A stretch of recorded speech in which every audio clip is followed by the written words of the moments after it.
So I started recording now. Okay. So so for this project, actually, you know that for most of the data sets in Kaggle um are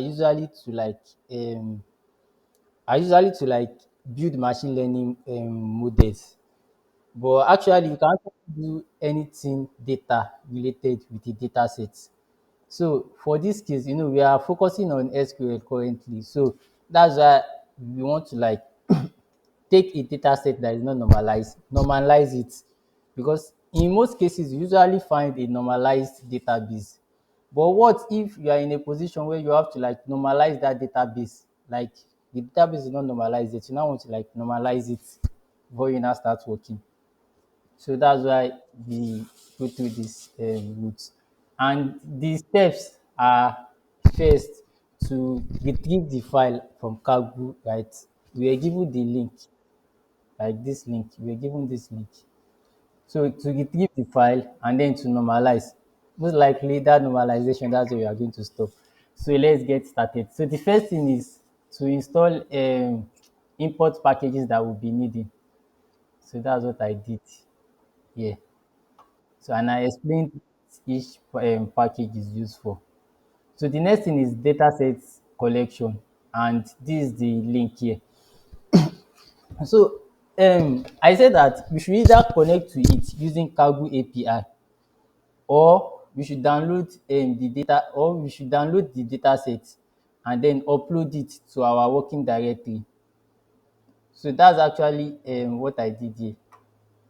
I'm coming. So in this function, I actually defined a function to help us extract the data.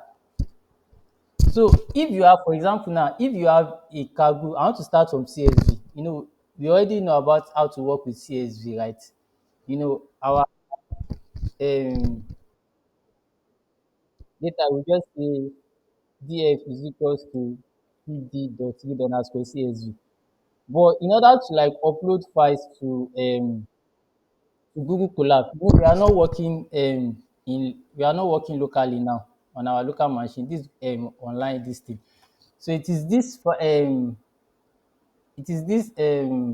package that I use, Google Colab, from google.colab import files. So if you want to upload, you just have to say files dot upload. So if I click on this link now, ah, name files is not defined. Oh, sorry, I've not imported my package. Yes, yes, yes. I just realized. Sorry. Okay, so if you click on files dot upload, it's going to initialize the upload this thing, and then I can choose any file I want. So let me just go to SQL project data. I already downloaded it and exported it. This is the CSV file here, so I can upload. Okay, I think it's still uploading. It's actually taking longer time. It's taking a lot of time. This is actually 2%. It's going to take a lot of time. So I'll just cancel it. So that's how to upload a CSV file. And actually, you can also upload the zipped file. For example, I also like showcase how to work with zipped file. So after you upload it for using this files.upload, if you check your contents here, you are going to see the data set here. But I don't want to do that because it's taking much time. So the next thing we can do is um that they are in two ways now. The data set is either you downloaded it as a zipped file and then you already extracted the CSV from it. Or what about if I just want to upload that zipped file and I want to like unzip it inside Python and then read it? How can I do that? So a way to work with zipped file is actually this. So here I started with uploaded file is equals to files.upload. And here you can either upload the Kaggle API token or the dataset. And if you want to actually learn about how to like work with cargo API token, ah, oh, this link is not working. Sorry, okay, this is it. I'm going to copy it, but I'm still going to explain later. Because for you to connect directly to use Gaku API, you have to like download your cargo token first. So you are going to pass your cargo token when you are trying to like retrieve a file from cargo. So yeah, after the file has been uploaded, this exception here is just to check that yes, yes. No, no, no, no, no, no, no, no. Like for example, if you are in your cargo, don't worry, let me just show how to get the cargo token. Or wait, let me just explain um the um the zipped file first, then we will now go to cargo token so that we don't mix everything up. Abi? Shebi we already know how to work with CSV now, right? So I just want to explain how to like unzip a zipped file. So for example, if you have a zip file now, let's say for example that upload that I uploaded, I uploaded the zipped file.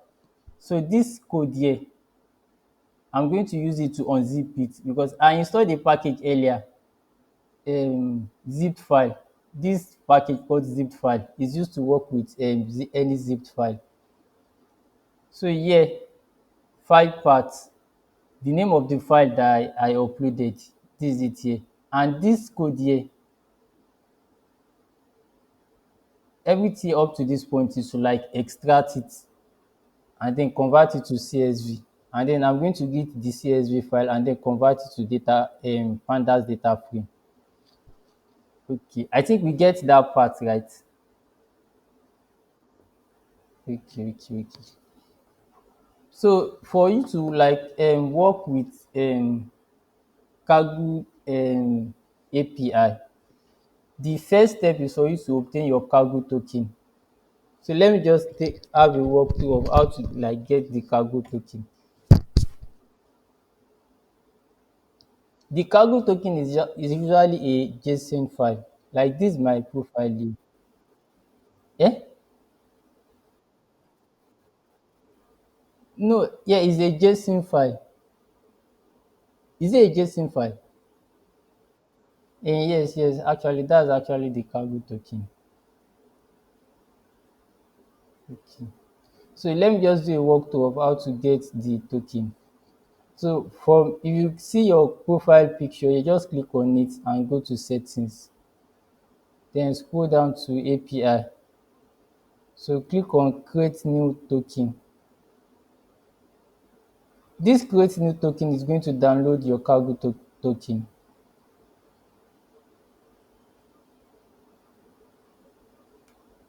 So cargo.json file. So I have it here. Let me download it. So this is it. Cargo, the name will be cargo.json. That's what the name will be. Okay. Do we get the part before I move on? Because it seems that I'm rushing too much. I just realized now that I'm rushing too much. Say yes. Create new token. Yes. New. Yeah, it's going to automatically initiate the download.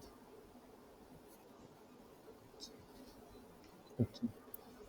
So after you upload your cargo token, so the next step before we start working is that we need to like do some movement. Like that cargo token has to be inside a .cargo folder, something like .cargo folder inside our working directory. So all this hello?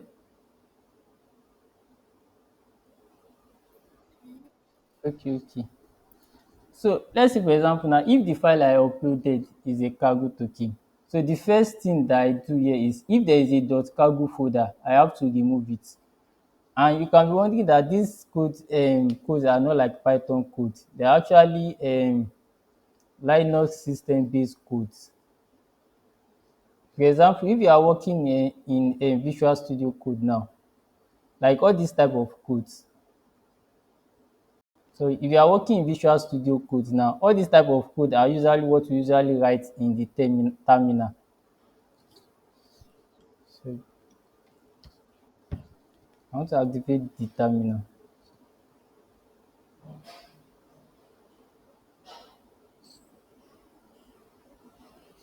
Oh.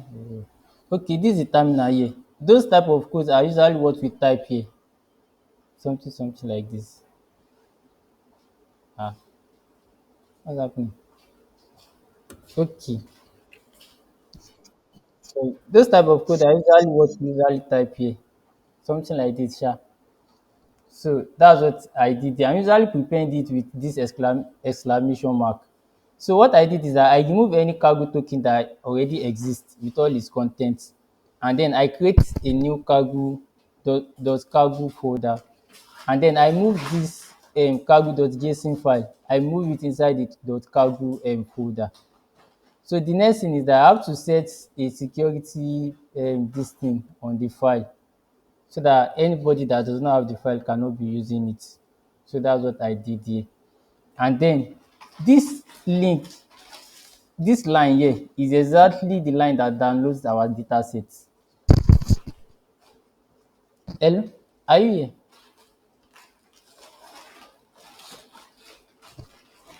Hello, are you here? Okay, okay. This line here is exactly what downloads our data set after we've moved the cargo.json file inside the .cargo folder.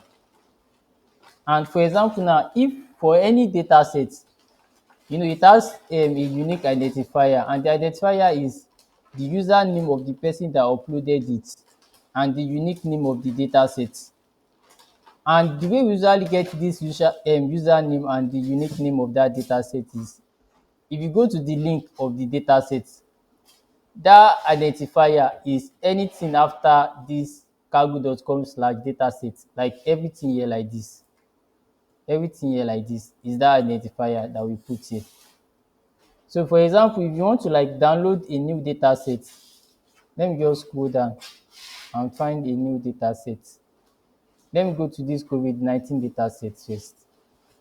So for this COVID-19 data set, the identifier will be from here to here like this part. From this Allen Institute, something. The username of the person that uploaded it and the unique name of the data set. This is the identifier. So that's what you are going to put here. And then the download is going to like start downloading. And if you download something from Cargo, it's usually a zipped file. So the next step is like unzip it and then convert it to a pandas data frame. And what I actually did is that after converting to a pandas data frame, I deleted the cargo folder that contains the cargo token because I don't need it again. I've downloaded the dataset already. So that's actually what this function does. So let me run it and let's see how it works.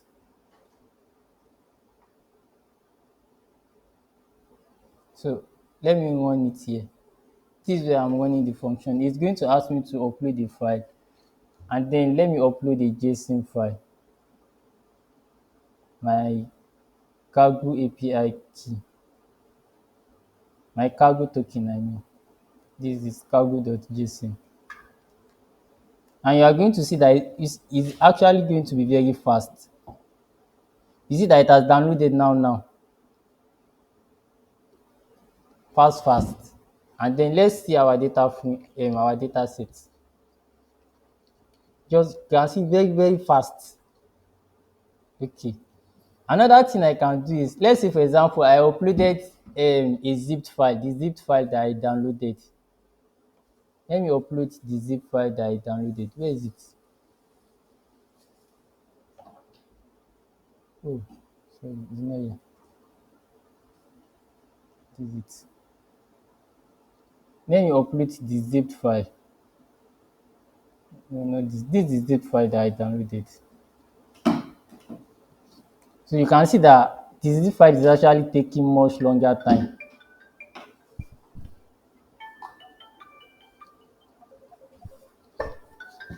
You can see that the zip file is actually taking much longer time, 12% just now. Like it's actually taking very much time.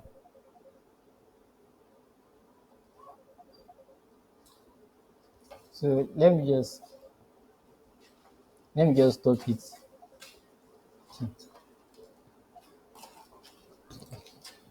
So I'm using the JSON file so that to be faster. Let me upload the cargo file again.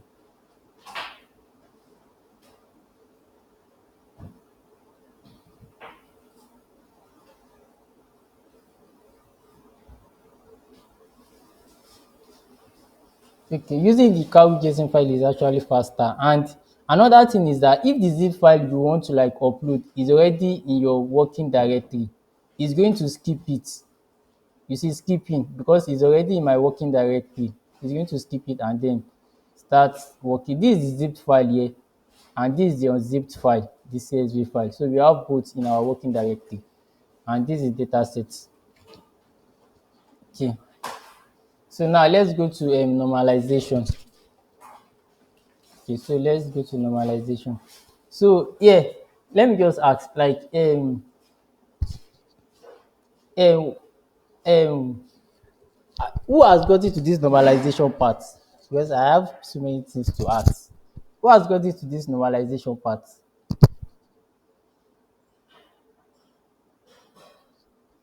Hello, has anyone gotten to this normalization part?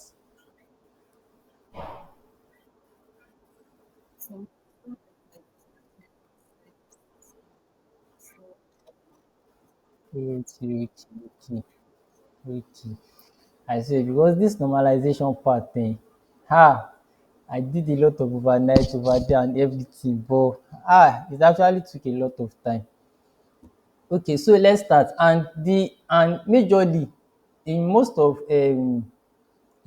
businesses, data set are usually normalized up to the like third normal form. So the data set are usually normalized up to like the third normal form. So that's where we are also going to stop. We are going to do the first normal form, second normal form, and third normal form. And as you can see here, I already got to the third normal form. I've not like completed it yet. I'm just rounding up with the second normal form. So most likely, maybe that's where we are going to stop, and then we'll do the third normal form and persisting it to an SQL database, probably in our next meeting. So for a database to be in first normal form, the first thing is that each cell must not include more than one value. That means there must be atomicity. That's what we call atomicity. Like each single cell must contain just one value. For example, if you have a cell that contains something like this, let's say you have a cell that contains something like this, um, three, something like 3, 5.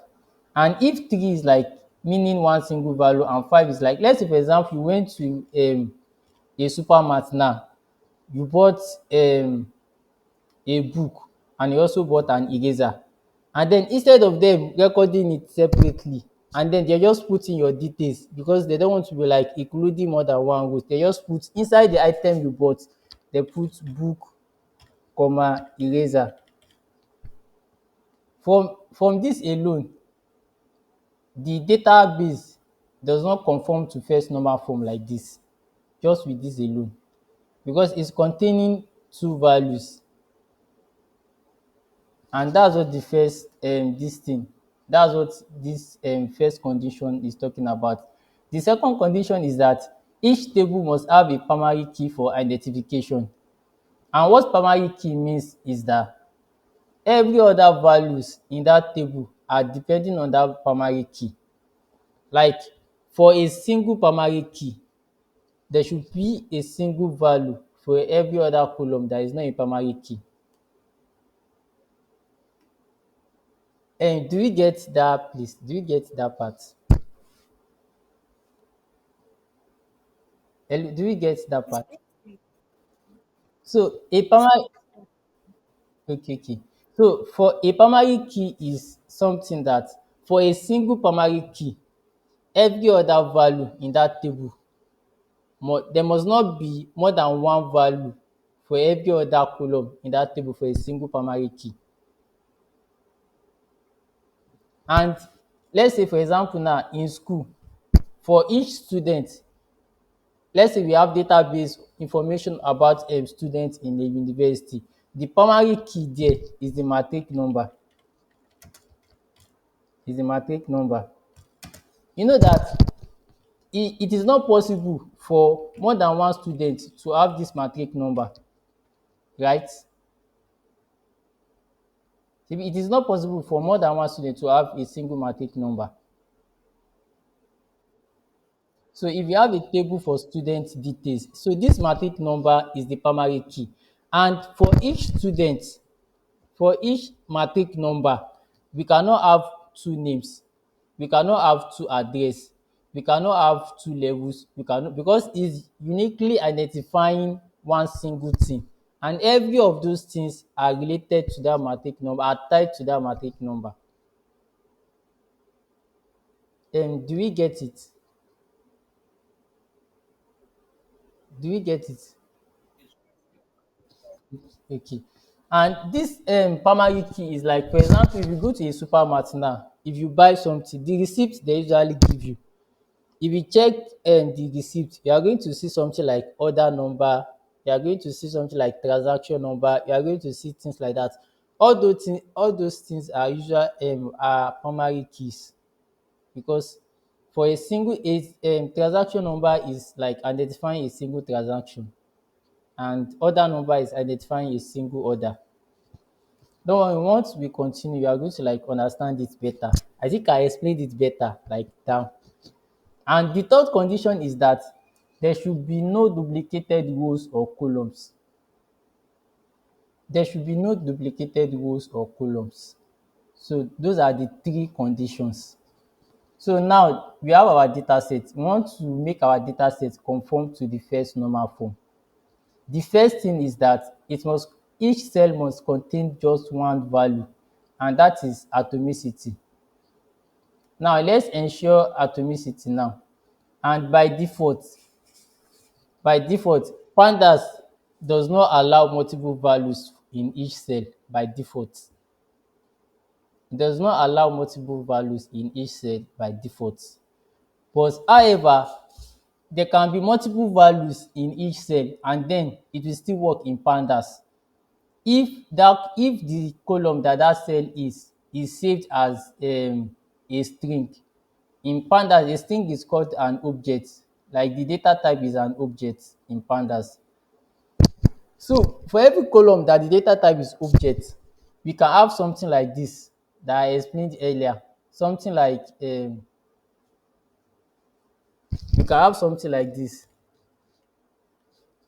um book, eraser.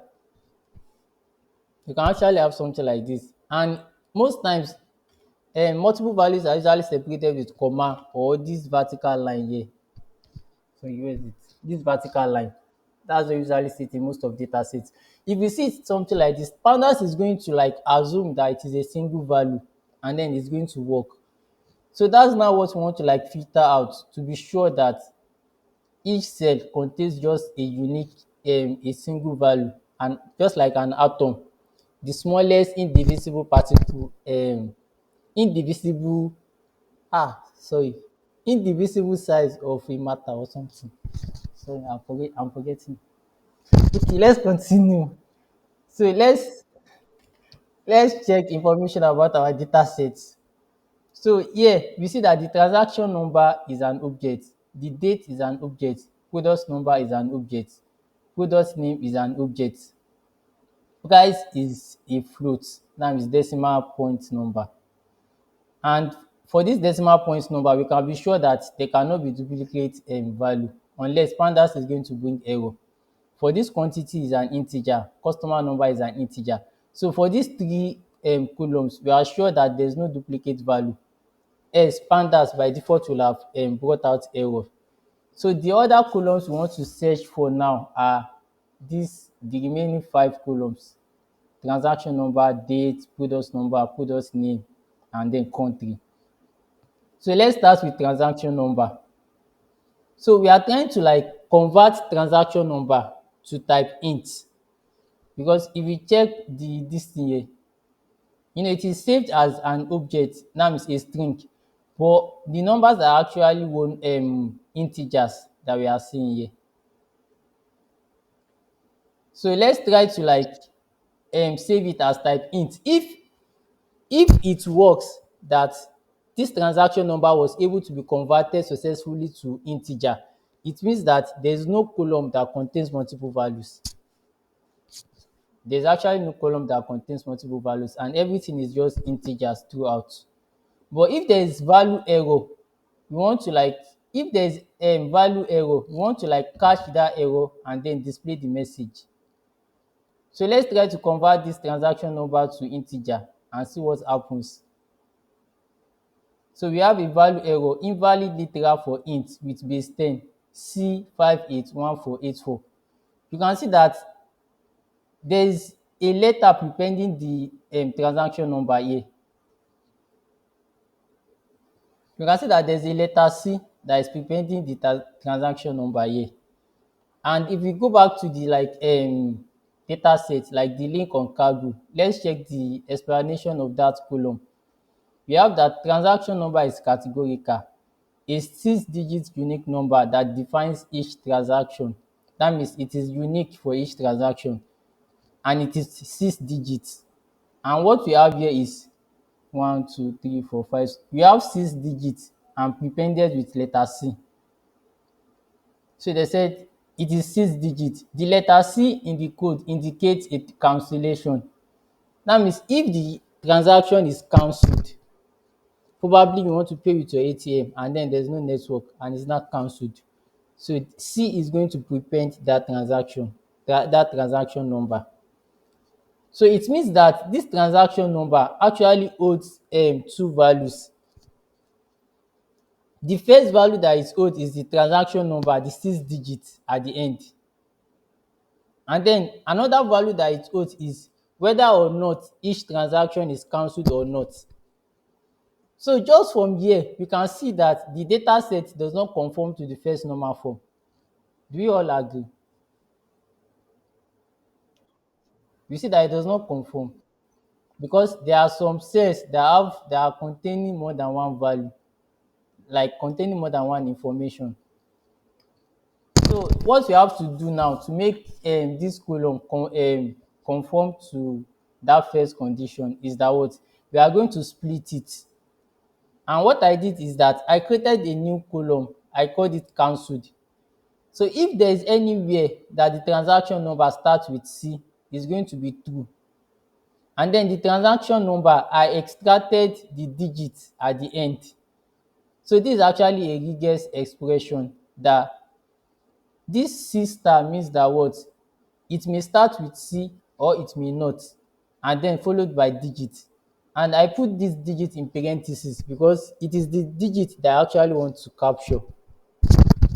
So let's try to split it now. So I think it works. So the next one we have to do, so let's check how it looks like now.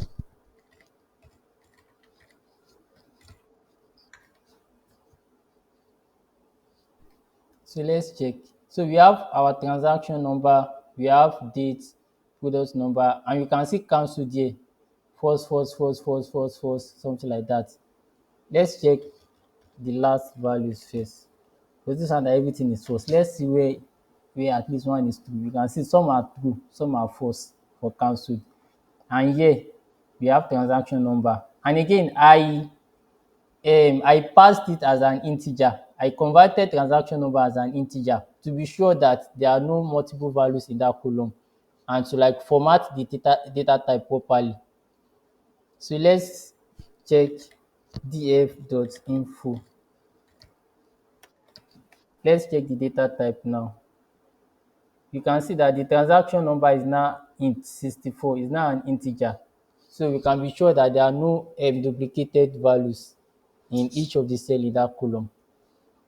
So the next column we are moving to is product number.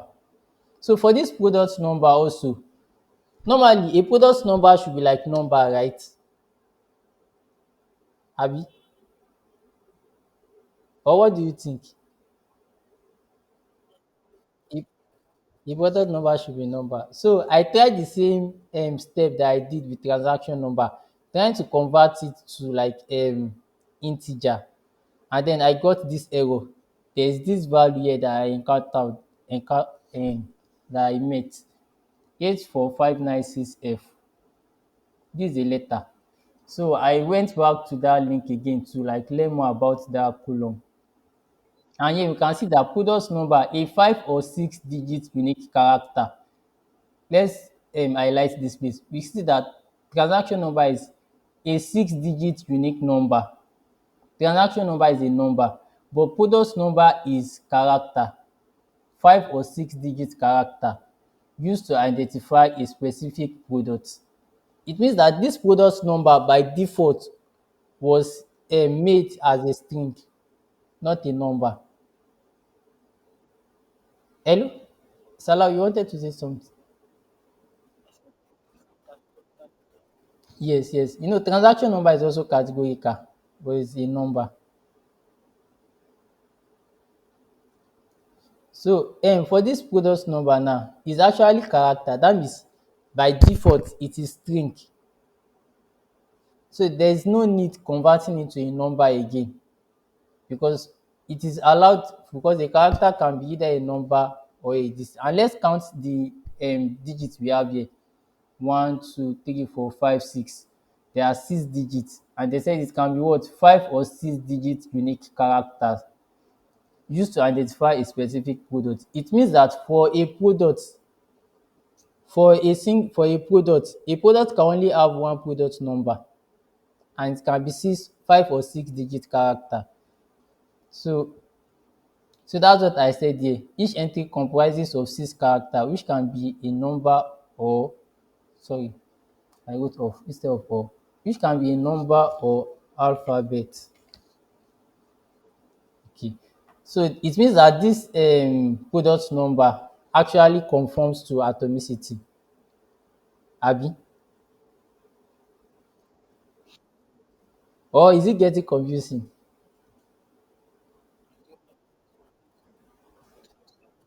Okay, no, that atomicity is the first condition for first normal form.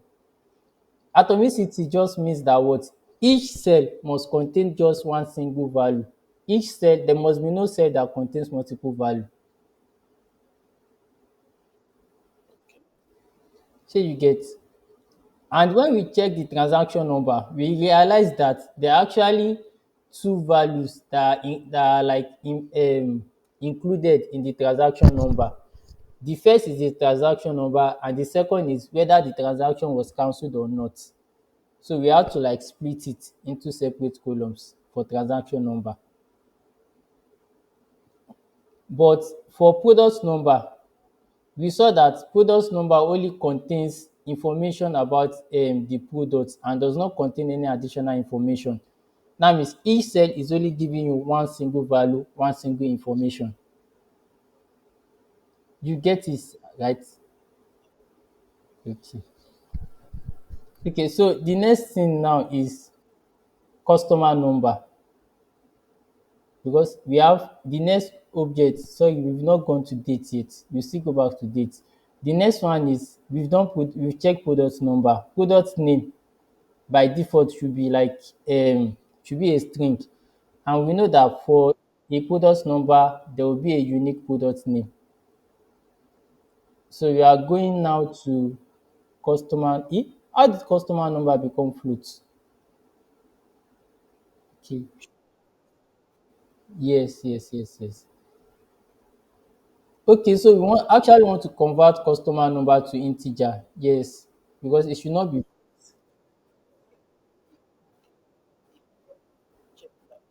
Yes, yes, yes, yes. Like the way the data set come, the customer number came as a float.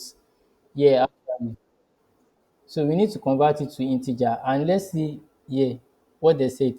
A 5-digit unique number. Since it's a 5-digit number, that means it's an integer then that identifies each customer. So that's what I did here. Where is it? So we converted customer number to integer. But there's actually an error. The error is that cannot convert non-finite values NA or infinity to integer. It means that this customer number it either contains missing value or infinity. It contains missing value or infinity. I think we are going to like join the meeting rejoin after some time because I'm getting information that this call is ending in 15 minutes. Probably in 10 minutes time, I'm going to send a new link and then we rejoin using that new link. Okay. Okay. Okay. So the here now we have that what customer number has missing value, and to do that, let's actually check um where customer number is actually missing. df into df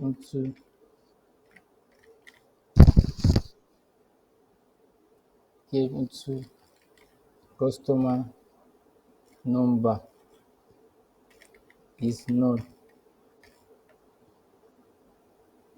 So let's see those columns where customer number is an integer. Okay, what's the error? Oh, dots.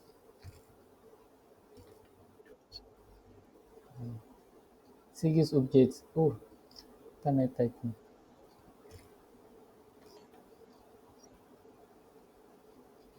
So let's see all these parts. This is where the customer number is missing. And you can see that for everywhere where customer number is missing, it's actually relating to a cancelled order, a cancelled transaction. Do you get it?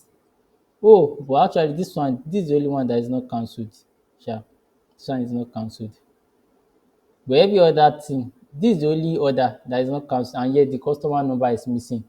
Probably is like maybe from their system or something where the data was generated for. Probably doing data handling. That's when it happens. So what I did is that anywhere the customer number is missing, I replace it with -1. Anywhere the customer number is missing, I'll just replace it with -1. Since every customer number is like a 5-digit, or what did they call it? Is it five? Yeah, a 5-digit unique number.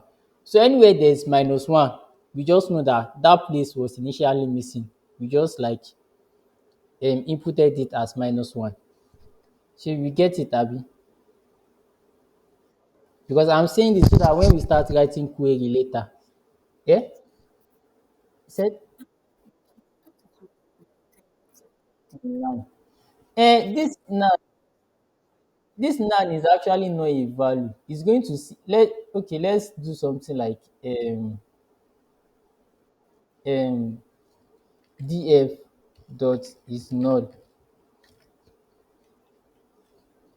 dot sum.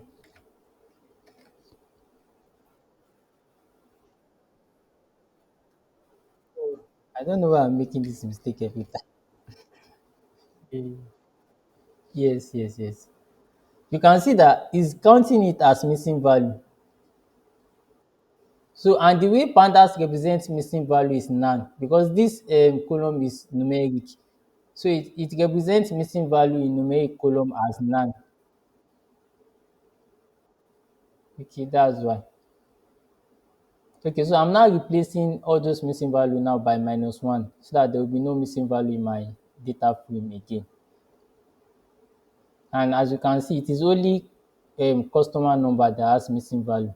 Every other column does not have missing value. So let's check and see if this dot is null dot sum. Let's see if we still have. any missing value left.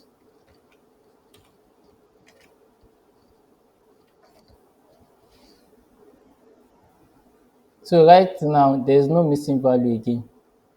There's no missing value in any of our columns again. So the next thing is customer number. Let's check the data type. df.info. Okay, we have it as float. Since it's five digits number, we have to convert it to an integer. So let's try the conversion again and see. You see, we have been able to successfully convert customer number column to integer. So let's cross check. Eh? You said? Okay, okay. So let's cross check. Your customer number is now an integer. So the next one that is remaining now, this object country, yes, country is a string. Product name is a string. Product number is also a string. The only thing that remains now is the date that we need to correct the data type. So let's pass our date as a date. Okay. So Akabueze, you said, yeah, I think, yeah, it should be. I started recording, yeah. I think it should be. Yes, it is. It's being recorded. Yes.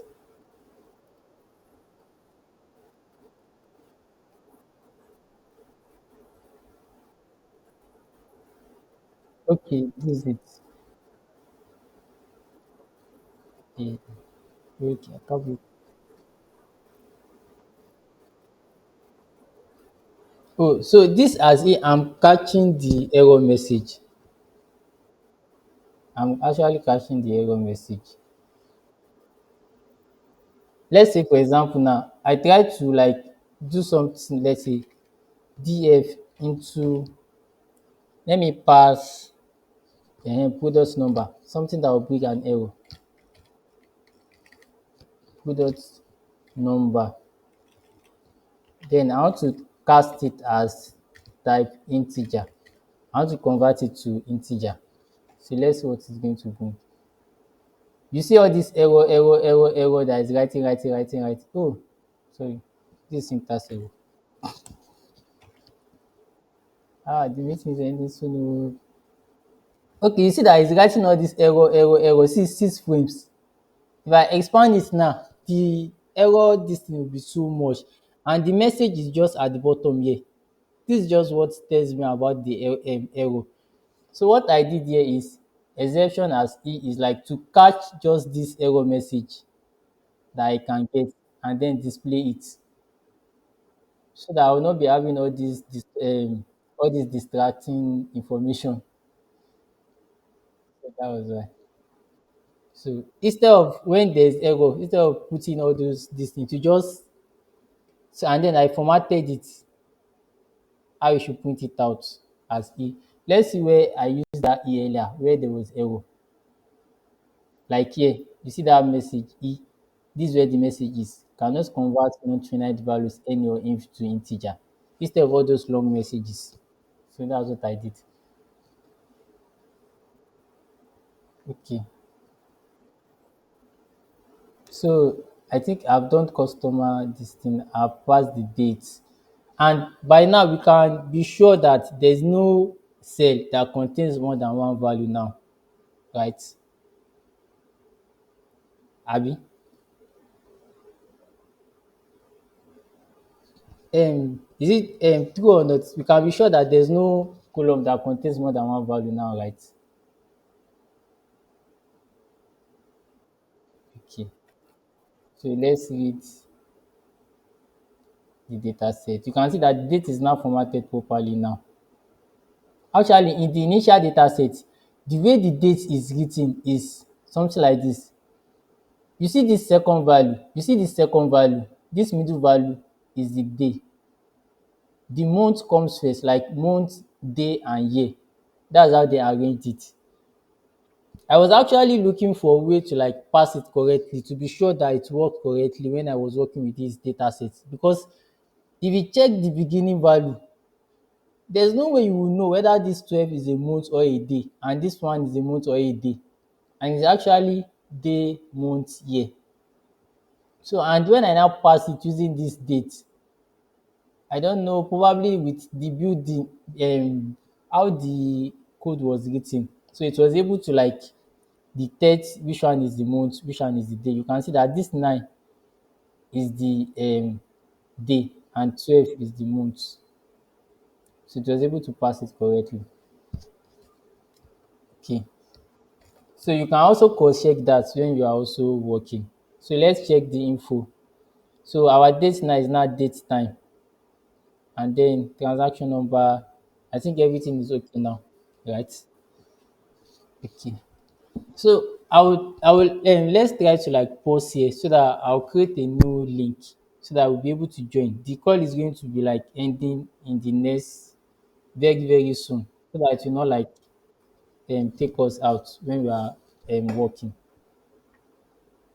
Okay, I'm going to pause the recording. Okay, okay. So we stopped here. So we've already ensured the first condition for first normal form. So the second condition is like to ensure that each table in the database has a primary key. That's the second condition. And so that's what we want to ensure here.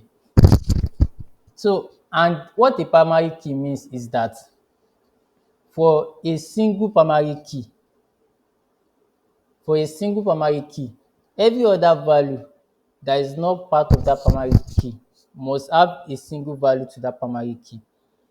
Like, I don't know why I'm speaking much English. I want to break it to the simplest form. Okay, so let's continue, shall we explain. The primary the primary key. So the primary key will be a composite primary key.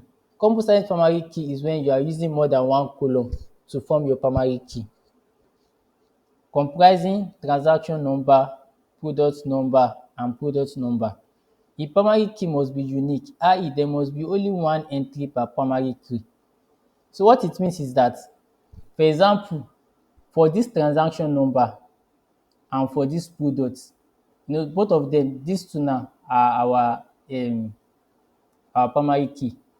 For this transaction number and this product, there must be a single date. There must not be another entry where there is the same transaction number, the same product number, but different dates. It must not happen. And also for this transaction number and this product number, if we join it together, there must be a single product name for the combination of both. There must never be an occurrence where there is a transaction number and product number. For the same transaction number and the same product number, they are not different product name, or they are not different price, they are different quantities, they are different. Every other column that is not part of the primary key must have just a single value for each of our primary key. Like, do we get it like that?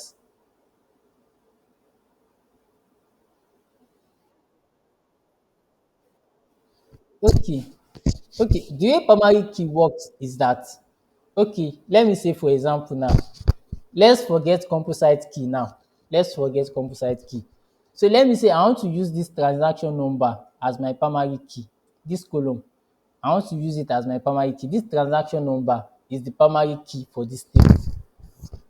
What primary key means is that for this, for each value in the primary key column, there must be only a single value in every other of that column. For example, when the primary key is 581482, there must be a single value for date, and this is it. There must not be another date value that will share the same primary key. Shey you get it?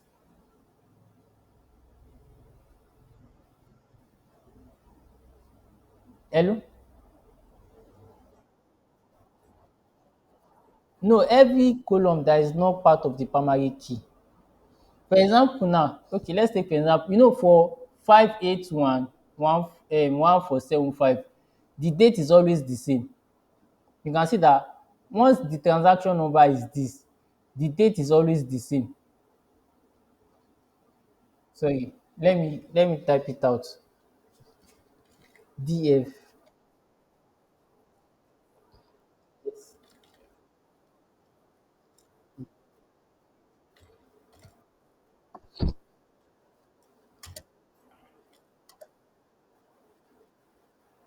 No, like what I'm saying is that you know that we want to make this transaction number as our primary key. So for each primary key, there must be a unique value in every other column attached to that primary key. Just like for each matric number, there must be only one student name. Shey you get? Two students, more than one student must not share the same matric number. You get that scenario, abi? And again, for each matric number, there must only be one level for that student, right? Because you cannot be in 100 level and 200 level at the same time. So it means that matric number is actually a primary key for table containing student information. So we get that part right. Okay. So let me try to explain something. So let's see the situation where we have for this single primary key. I'm just assuming, it's not our primary key, I'm just assuming. Let's say we take this transaction number as our primary key. Let's check all the dates. You see, the date is just a unique value, no multiple values, right? Right? But now let's check our product number. For this same 581,475, we have this product number and we also have this product number. It means that this transaction number cannot be our primary key for this table again, because value for the same value of transaction number, there are multiple values in product number. Shey we get? Do we get it? Sorry, Salau, Shadia, Victor, do we get it? I want to share, okay, I want to be sure everybody is carried along, so that you get it like that. Just like matric number, there must be a single student name, a single level, a single CGPA, a single all those things like that. So okay, so yeah, we are now assuming that the transaction number and the product number is our primary key. So for every combination of transaction number and product number, there must not be two entries that are sharing the same transaction number and product number. If it occurs, even though if it's just one, it means that these two cannot be our primary key again. Do we get it?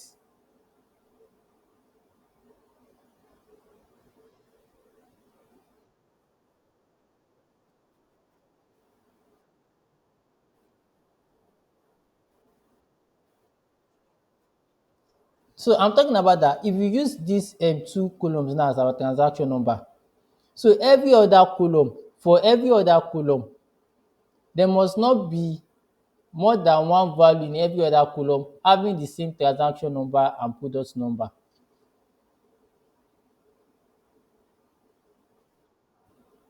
So you get it like that. Like for example, I want to buy something now. This transaction, like I'm using my ATM, this transaction that I'm initiating, and for this particular product that is in order that I'm paying for, it must not appear twice.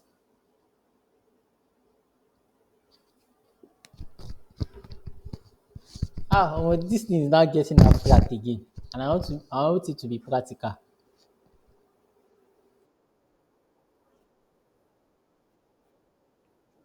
Yes, it got.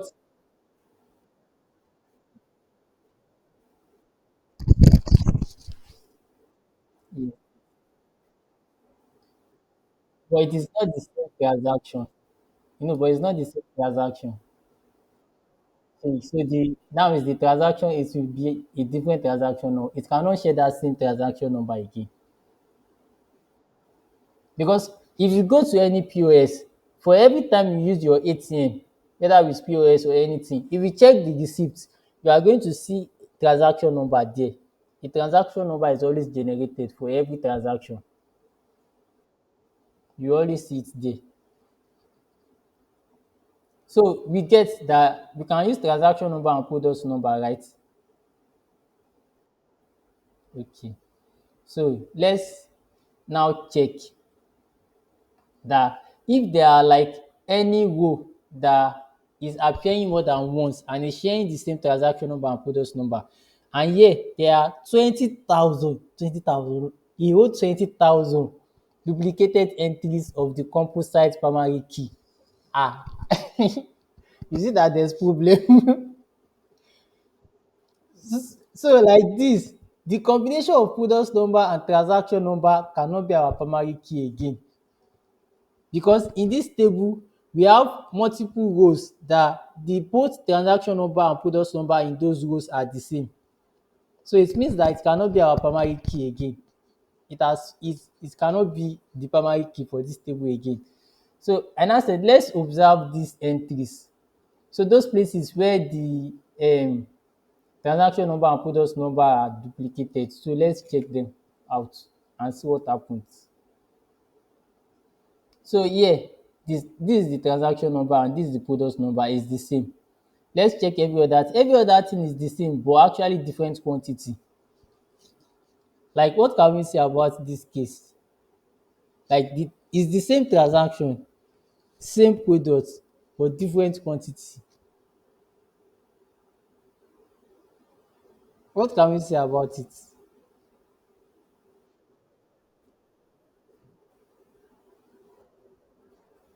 Like you paid for these things with the same maybe the same ATM, like you paid for them at the same time using the same payment.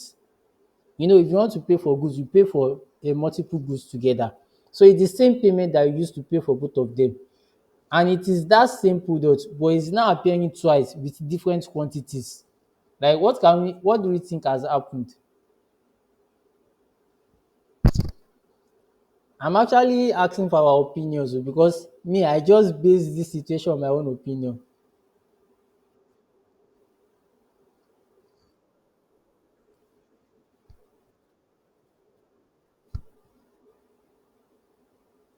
Okay.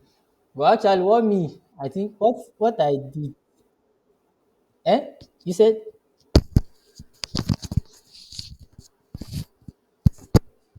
okay. So what I did is now like to now check more again to see where those multiple values are. So I now made transaction number and product ID the index of this table. So we can see here that it is the quantity that just changes. And if you check the last row here, you can see that same transaction number, same product number, but the price is now different. How is it that the same product number, like this product name is actually the same, but the price is different? Like, how do you think we should interpret it?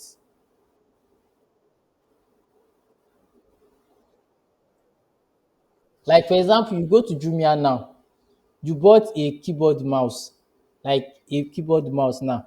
That same product, that same product is now shown on your cart twice and with different prices.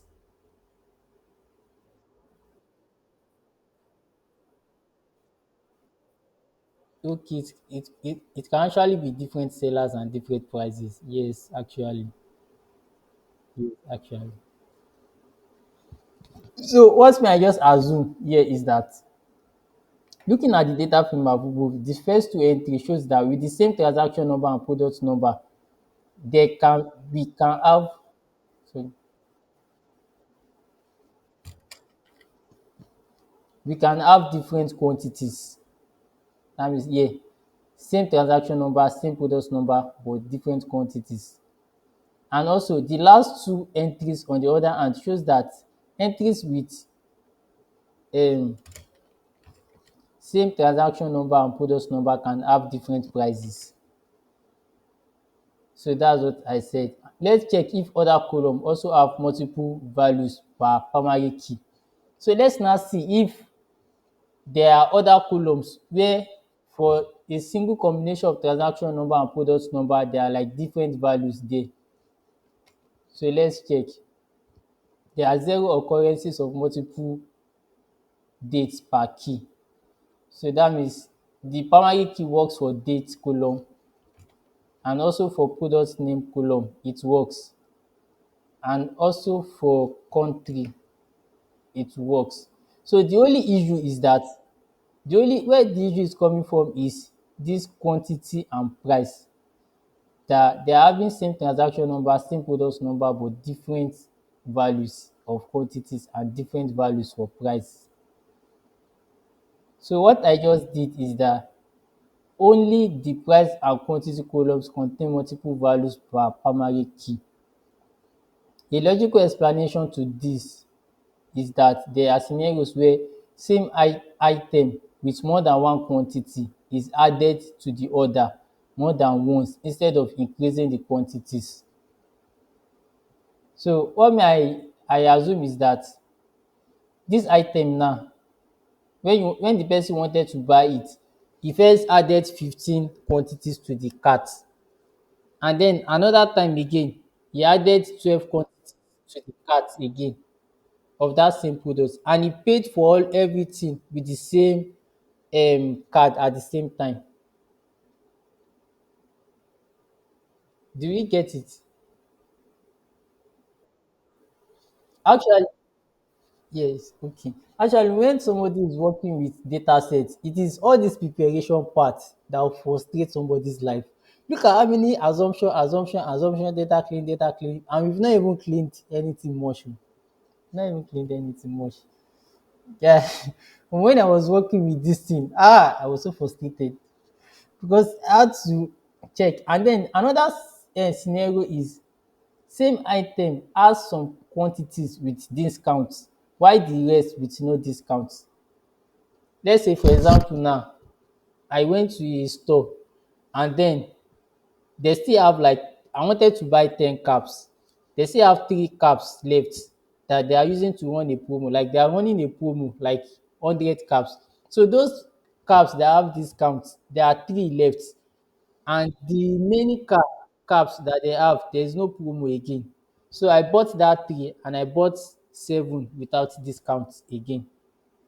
I think probably that's why they are like different prices. So do you get me? It should not be like I'm making things too complex.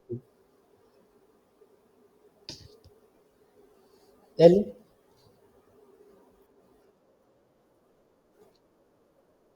Yes.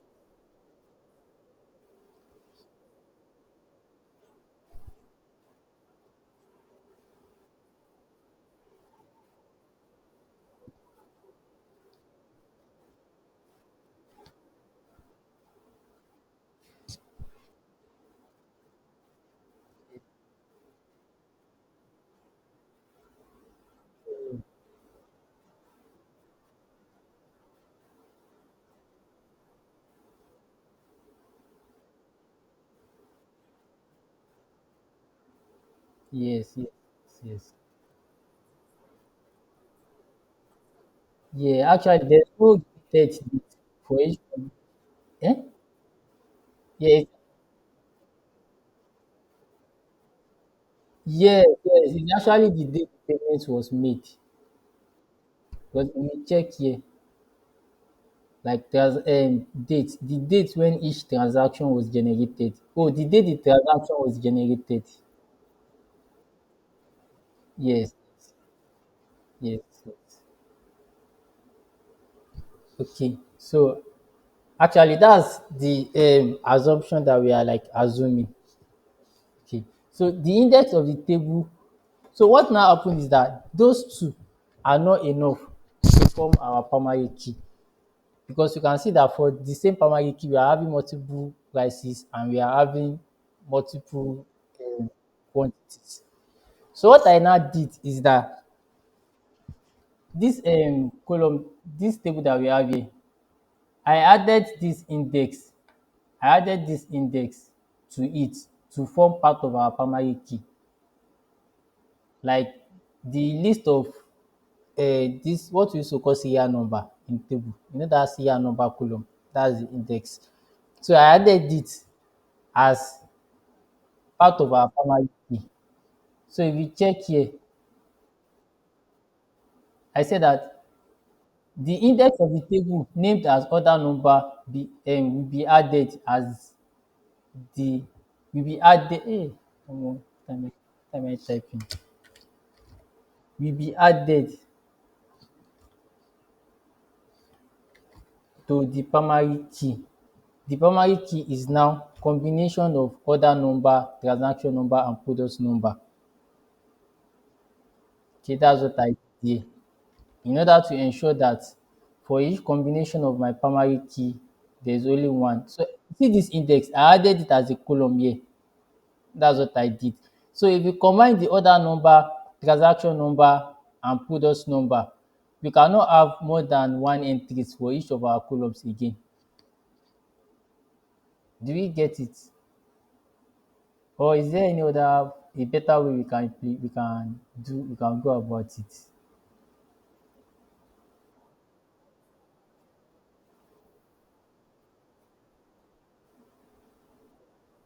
Yes, yes, yes. They now form our compost. Yes. Because I'm thinking that this process looks more like a brute force, like I'm forcing it to shall work, but there's no other way I can implement it, sha. That's I just implemented it like this. Okay. So now let's check if the assigned primary key has duplicated values. And for each primary key, the primary key must not be duplicated. That's one of the conditions for primary keys. Must not so there's no duplicated primary key and then no duplicate values. And then let's check if there's any missing number. None. None of the column has missing number. So we've done that primary key condition. We've satisfied it now. Abi? So we now have our primary key now, right? Okay. So this is the first normal form. We've satisfied the second condition now. So now for the third condition, where is it? Hey, I've gone far. Hey, where is it? Hey. So the third condition is there should be no duplicated rows or columns. There should be no duplicated rows or column. So I'll just scroll down, scroll down, scroll down. Where am I? Where am I? Where am I? Where am I? Where am I? Where am I? Okay. So this is where I am. So I want to ensure the third step of first normal form, the third condition. I want to ensure it. So other number column, I want to check for duplicated rows, and I'm not including other number. The reason why I'm not including other number to check for duplicate is that I'm the one that just added it now. It's not like it's an intricate property of the table. So I don't want to include it. So I'm going to check for the remaining columns. If there are like any column where the values in all those columns are the same, you should bring it out as duplicates. Okay. So let's check. There are 9,994 duplicated rows. Hey, 9,994. So let's start. Another work has started again.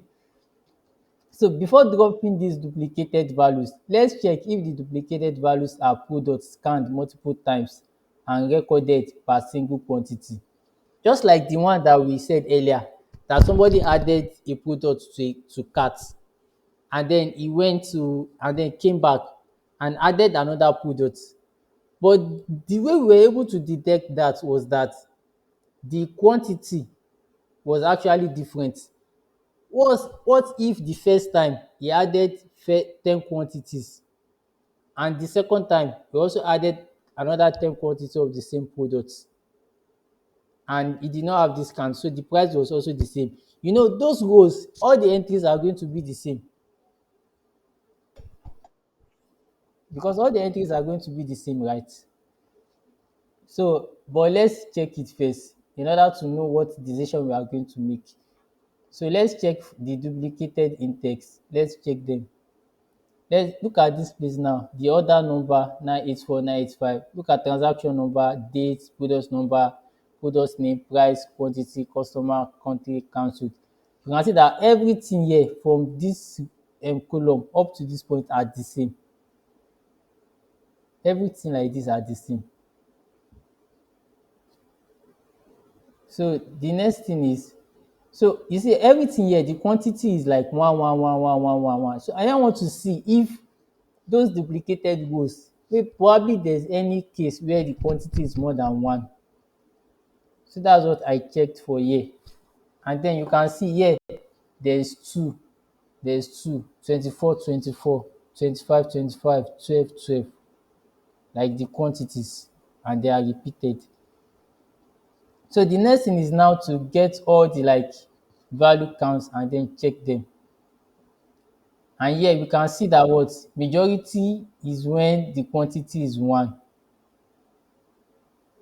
And then we can see that there's actually a point where the quantity number is 1440 and it is repeated. What happened? Hey, like the quantity of the product is 1440 and it is repeated. And here also we can see part of the repeated values. We have negative numbers also. We have one, minus two, minus three. All these minus are orders that are cancelled. So the quantity is going to be like written as minus. So when an order is cancelled, the quantity will be minus. Okay. So yeah, the quantity of orders repeated does not seem to be due to items recorded multiple times. Or wait, let me ask first. Can we like rule it out that probably somebody bought 1440 items, and in the same cart he added the same quantity of 1440 again?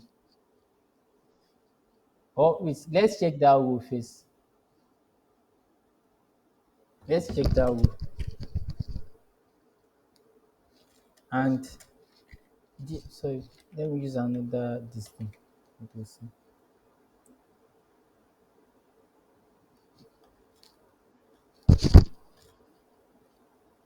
Where the quantity have been df into df into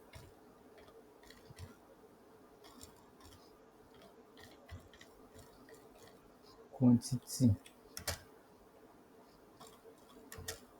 is that equal to 1440.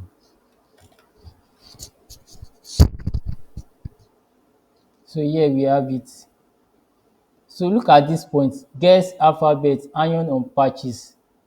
You can see that this row is like repeated 4 times, and the quantity each time is 1440, 1440, 4 times like that, and it's the same transaction number. Where is it? Where is the same transaction number? Wait oh, I'm not sure. Ah, what's happening? Why is it not included? Ah, what's happening? Hey,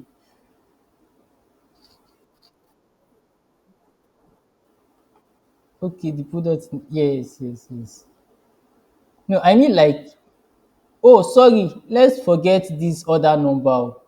I mean the transaction number. Look at this row, these two rows like this, these two rows. You can see that. Let's forget the other number. Um, every other input is exactly the same.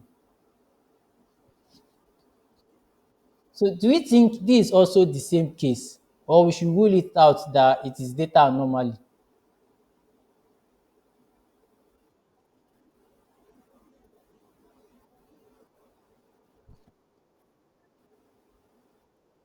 When me I saw it, I was like, ah, how is it possible somebody to buy something that the quantity is 1,440, you added it to cart, and then you now add 1,000.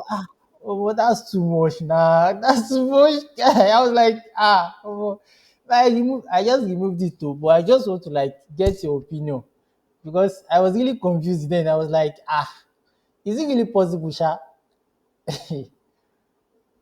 So I just flagged it as data anomaly that is included. Probably is when they are generating data, they like added it twice. They added the same transaction twice.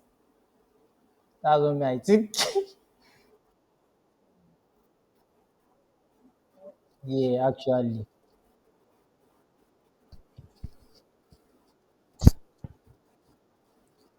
Yes. Yes. Yes. Yes. No, it is actually these two that like they're actually, this first one and this fourth one, they have different transaction number. But you see these two in the middle, same transaction number, same date, same product number, same product name, same price, same quantity, same customer, same country, and it is not cancelled. Both of them are not cancelled. Oh. But then me, I just flag it as data anomaly. So the quantity of orders debited does not seem to be due to items recorded multiple times during transaction. It is highly unlikely to record an item of 1,440 quantity twice during a single transaction. So what do you think? I shall dropped it, sha. So what I did was that I dropped it. So and then after dropping it, and then I check for duplicate again. There are no more duplicates. So we've ensure all the conditions for first normal form. So our database now conforms to first normal form now.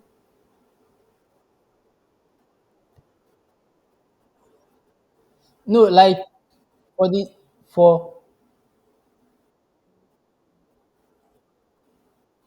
actually, this other number, I was the one that assigned it. If I include the other number, it's not going to see it as duplicate because I'm the one I assigned unique number to each row. So I will not be able to get duplicated values like that. So that's why I first ignore it and then check the remaining rows.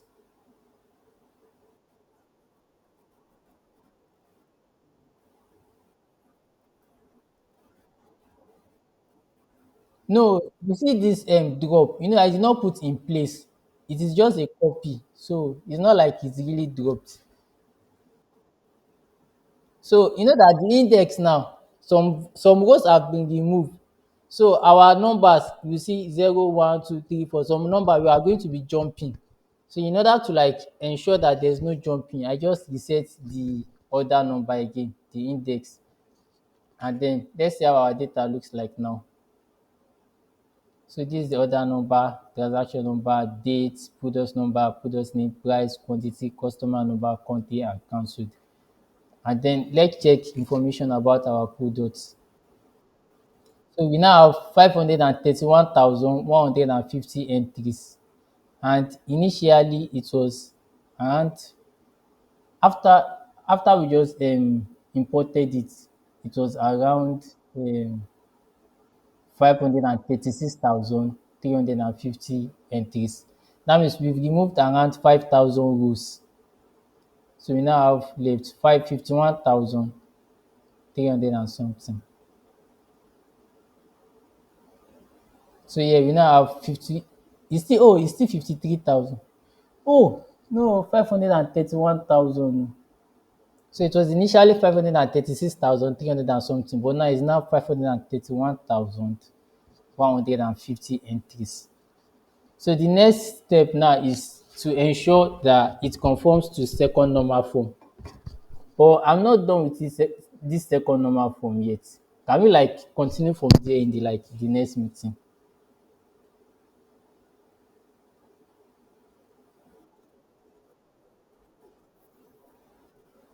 Eh? You like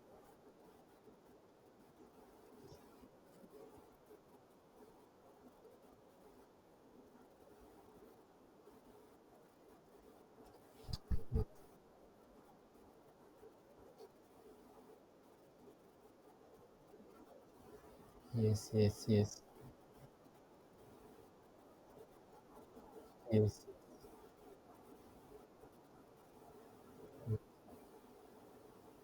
Okay.